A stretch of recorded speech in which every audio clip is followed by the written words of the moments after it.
em outubro de 2019 eu adoeci. E foi muito, assim, assustador, porque foi do nada. E quando eu fui tomar banho, eu tirei a roupa e eu assustei, porque eu tava cheia de hematomas. Parecia que eu tinha sido atropelada. E nessa hora, minha mãe se desesperou. Ela falou assim, filha, vai pro hospital agora. E eu fui pro hospital. E aí, quando eu fui mostrar pro médico os hematomas já tinham se quadruplicado. E eles nasciam hematomas na frente dos médicos. E o médico nunca tinha visto aquilo. E aí ele, só um minuto que eu vou chamar outro médico. E aí veio esse médico, ele, só um minuto que eu vou chamar outro médico. E começou a chamar um, outro, até que já tinham vindo 15 médicos. E nenhum dos médicos sabiam o que eu tinha. E a gente começou a procurar os melhores médicos que a gente podia. E eu fazia exames, tinha um dia que eu fazia 75 exames. E nada, ninguém sabia o que eu tinha. E tipo, a gente já tinha procurado os melhores médicos do Brasil. E você sentar na frente de um dos melhores. E ele falou assim, olha, tem coisas que a medicina não é capaz de explicar. Tem doenças que a gente não entende. E o que a gente entendeu, a gente fez os exames mais tops, os mais avançados. E tudo consta como inconclusivo. Tem doenças que a medicina ainda não sabe que existe. E a gente não consegue explicar o que a filha de vocês tem. E aí a gente entrou no carro para voltar para Belo Horizonte, para procurar outro médico, ou hospital, ou qualquer coisa do tipo. E nisso que a gente foi voltar, o Senhor me deu uma visão. E nessa visão eu via o meu irmão pequenininho no consultório de um médico.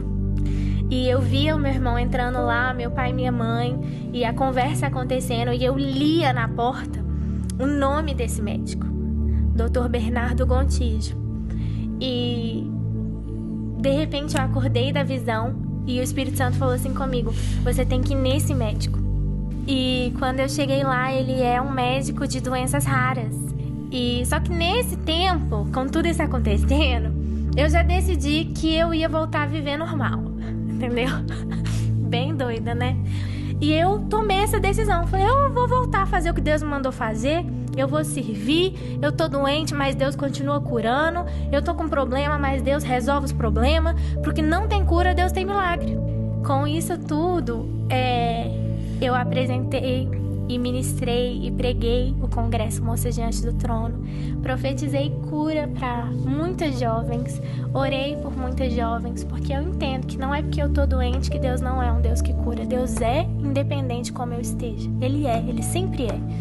E nesse processo todo, eu recebo uma ligação de uma pastora de Manaus, de uma agenda que estava marcada, né, antes de eu adoecer. E ela falou assim, oi Lu, tudo bem? Eu tô ligando pra... Aí eu pensei, né, cancelar, Covid. Ela falou assim, pra confirmar. E aí eu tava pronta pra falar com ela, né, pastora? Infelizmente eu não vou poder ir e tudo. E aí quando eu fui falar com ela, o Espírito Santo falou assim comigo, você vai. E quando eu cheguei, essa é a parte mais linda. Quando eu cheguei, tinha uma salinha, sala pastoral, assim, né? O pessoal chama de sala VIP, mas eu não gosto desse termo. Aí tinha a sala ali e quando eu entrei, tinha um cara tomando soro na veia. O que eu achei que era soro na veia. E uma enfermeira. E eu falei assim, o senhor passou mal? E esse cara virou e falou assim, não, eu não passei mal, não. Eu tô fazendo minha última sessão de quimioterapia. Eu falei, quê? Ele falou assim, eu não quis deixar de vir. E eu tenho um câncer terminal. Eu tenho um câncer de 11 centímetros. E eu vim pra cá e eu tô fazendo minha última sessão de quimio.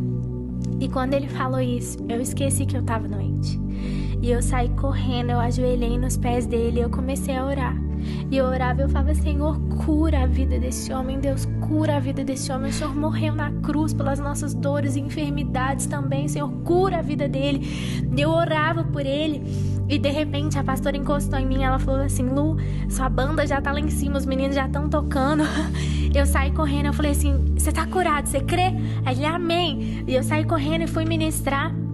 E quase 99,9% dos congressos eu faço o louvor e a pregação, mas nesse era só o louvor. E aí eu falei assim, eu ministrei, foi um poder, assim, poucas vezes eu senti esse poder do Senhor nessa ministração. Eu acho que literalmente, né, era entre vida e morte ali. E quando terminou a minha ministração, eles falam, com vocês o pastor da noite. E entra o cara.